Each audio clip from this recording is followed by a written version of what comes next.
കൊടുവള്ളി സ്വർണ്ണ കവർച്ച കേസിൽ മുഖ്യ സൂത്രധാരൻ ഉൾപ്പെടെ 5 പ്രതികൾ അറസ്റ്റിലായി. കൊടുവള്ളിയിലെ സ്വർണ്ണ കച്ചവടക്കാരനും ആക്രമണത്തിനിരയായ ബൈജുവിന്റെ സുഹൃത്തുമായ രമേശനാണ് കേസിലെ പ്രധാന പ്രതി. തൃശൂരിൽ വെച്ചാണ് പ്രതികൾ പിടിയിലാകുന്നത്.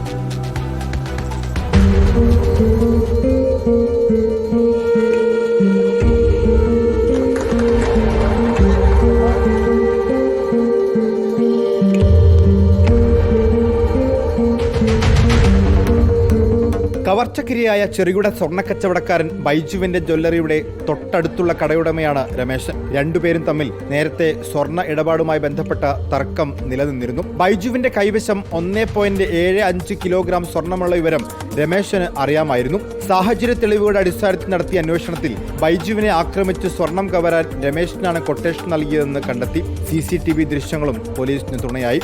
ഇത്രയും ഗോൾഡ് ക്യാരി ചെയ്തുകൊണ്ട് പോകുന്ന ഒരു ജേണിയെ പറ്റി കൃത്യമായിട്ടും വിവരമുള്ള ഒരാളാണ് സ്വാഭാവികമായിട്ടും ഇതിന്റെ പിന്നിലെന്ന് പോലീസിന് മനസ്സിലാവുകയും അതിലൂടെയാണ് ഈ കേസിന്റെ പ്രധാനിയായിട്ടുള്ള ഇതിൽ ഏറ്റവും പ്രധാനപ്പെട്ട കുറ്റവാളികളിൽ ഒരാളായിട്ട് നമ്മൾ മനസ്സിലാക്കുന്ന രമേശനെ പോലീസ് മനസ്സിലാക്കുന്നത്.